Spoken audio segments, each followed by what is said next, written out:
அடுத்ததாக இந்த ஹதீஸில் குறிப்பிடப்பட்ட அந்த சட்டத்தை நாங்கள் பார்ப்போம். இந்த ஹதீஸிலே புறப்படுற சட்டம் ஹுக்கும் என்னவென்றால், தலை மசூ செய்யும் பொழுது தடவும் பொழுது ஒரு தடவையை செய்திருக்க வேண்டும். இதைத்தான் பெரும்பாலான ஃபுகஹாக்கள் அறிஞர்கள் தலையை ஒரு தடவும் கழுவினால் தலையை தடவினால் போதுமானது என்று கூறியிருக்கிறார்கள். நான் முன்பு சொன்னது போன்று அதுக்கு ஆதாரமாக அவர்கள் சொல்லக்கூடிய வேறு ஆதாரங்கள் என்னவென்றால், இந்த ஹதீஸில் சொல்லப்பட்ட இதை உட்பட உஸ்மான் ரலியல்லாஹு தஆலா அவர்கள் ரசூலுல்லாஹி ஸல்லல்லாஹு அலைஹி வஸல்லம் அவர்கள் உதவி செய்த முறையை பற்றி வரும்பொழுது அதிலே எல்லாத்துக்கும் 3 தடவை என்று சொல்லி தலைக்கு மட்டும் வமஸஹ பிராஸிஹி என்று மட்டும் அது ஒரு அப்போ அதிலே என்ன செய்யப்படவில்லை, தடவை கூடப்படவில்லை. அப்போ எனவே அந்த இடத்துக்கு கூறப்படாமல் விட்டது. அந்த இடத்திலே 3 தரம் மசூ செய்வது சுன்னத்தில்லை என்பது தெளிவாகிறது. ஆனால் ஷாஃபி இமாம் அவர்கள் என்ன செய்கிறார் என்றால்,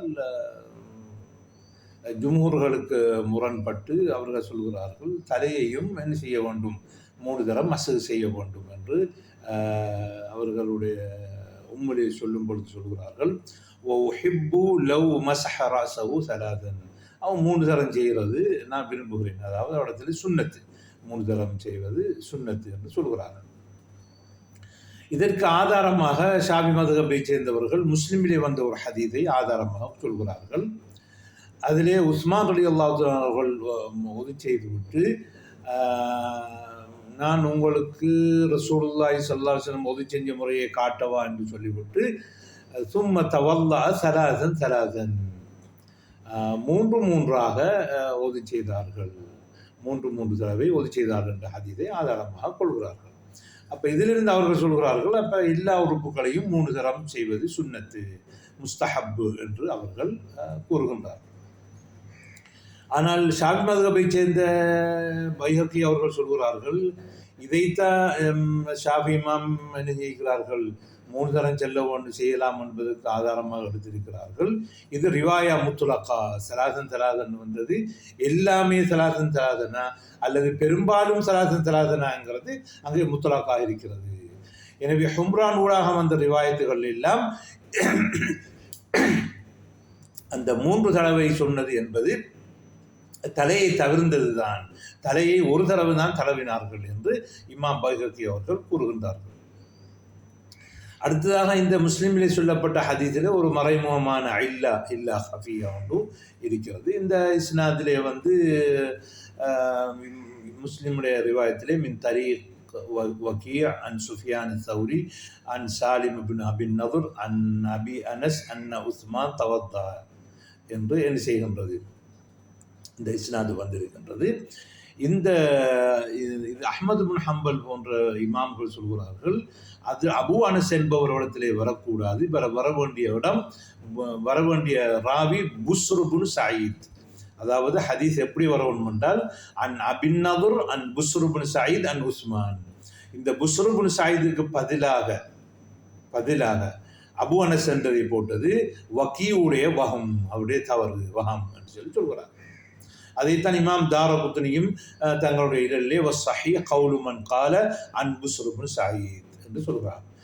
அப்போ இப்படி வைத்தால் புஸ்ரு பின் சயீத் தான் வர வேண்டும் என்று வைத்தால், அப்போ அன் புஸ்ரு பின் சயீத் அன் உஸ்மான் என்று வந்தால் புஸ்ரு பின் சயீத் உஸ்மான்கிட்ட ஹதீஸ் எடுக்கவில்லை. அப்போ புஸ்ரு ஹதீஸ் எடுக்கவில்லை என்றால் அவர்கிட்ட முன்கத்தை, அப்போ எனவே இந்த ஹதீஸ் லைவ் என்ற சட்டத்தை வரும். அடுத்ததாக இன்னொரு சில ரிவாயத்துகளிலே மசூ செய்யும் பொழுது பின்னுக்கிருந்து ஆரம்பித்து முன்னுக்கு கொண்டு வர வேணும் என்ற ரிவாயத்து ஒன்று காணப்படுகிறது அபூதாவூத் திர்மிதியில்.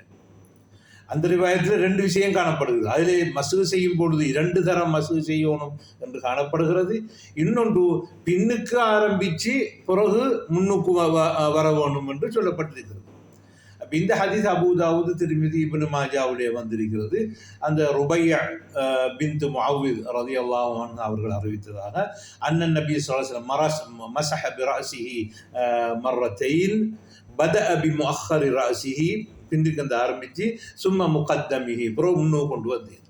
அப்போ இதில் 2 தரம் வந்திருக்குது என்று சொல்லி வந்தால் இல்லை, இதில் அப்துல்லா இப்னு முஹம்மது இப்னு ஆக்கீல் என்கிறவர் இருக்கிறாரு. அவர் வந்து என்ன செய்யுல் ஹிஃபுல், அவர் ஹிஃபுல் இது இருக்குது. ஆனால் இமாம் திருமிதி ஹதீஸுன் ஹசன்னு சொல்லியிருக்கிறாரு. அப்படி ஹசனன் அவர் சொன்னதுக்கு அப்துல்லா இப்னு ஸைதுடைய ஹதீஸில் வந்தது தான் அஸஹ்னு சொல்கிறாங்க. அதில் அப்துல்லா இப்னு ஸைதுடைய ஹதீஸில் தான் புகாரி முஸ்லிம் வந்த ஹதீஸ் வந்து என்ன செஞ்சாங்க, முன்னுக்கு ஆரம்பித்து பின்னுக்கு கொண்டு போனாங்க. அதெல்லாம் இப்னு அப்துல் பர் அவங்களும் இந்த ஹதீஸை தாயிஃப் என்று, அதாவது இந்த அப்துல்லா இப்னு முஹம்மது இப்னு ஆக்கீல பலீனம் என்று சொல்கிறாங்க. அதே போல் இமாம் பைஹக்கியும் சொல்கிறாங்க. எனவே இந்த இடத்துல இப்னு ஆக்கீல் வந்து நெஞ்சிக்கிறான்றோன்னா 2 இடத்துல தவறு விட்டிருக்கிறார். ஒன்று மர்ரத்தைன் என்று சொன்ன ரசூலுல்லாஹி சொன்ன இடத்துலையும், விமுஅஹ்ஹரி பின்னுக்கு வந்து ஆரம்பிச்சாருங்கிறதையும் 2லையும் அவர் தவறு வச்சிருக்கிறார். அப்போ சுருக்கம் என்னவென்றால், மசூ செய்வது என்பது என்ன ஒரு தடவை தான். அதில் 3 தடவை என்று வந்த ஹதீஸும் பலீனமானது. அது வந்து முன்கத்தே. 2 தடவை வந்திருக்கிற என்ற ஹதீஸும் பலீனமானது. அதில் செய்யுல் ஹிஃபுல்லா இருக்கிற அப்துல்லா இப்னு முஹம்மது இப்னு ஆக்கீல் அறிவித்திருக்கிறாரு. அப்புறம் அப்துல்லா இப்னு முஹம்மது இப்னு ஆக்கீல் ரிவாயத்தில் இன்னொரு ஜியாதா ஒன்று வந்திருக்குது, அந்த தலையை பின்னுக்கு இருந்து ஆரம்பிக்கணும் என்று சொல்லி. அதை இமாம் திருமிதி அவர்கள் என்ன செய்கிறார்கள், அந்த பின்னுக்கு இருந்து ஆரம்பிக்க ஹதீஸ் ஹசன் என்று சொன்னாலும் அது அப்துல்லா இப்னு ஸைதுல வர ஹதீஸில் முன்னுக்கு இருந்து ஆரம்பிக்கணுங்கிறது தான் அஸஹ் என்று என்ன செய்கிறார்கள் சொல்கிறார்கள். ஹாதா வபில்லாஹி தௌஃபீக்.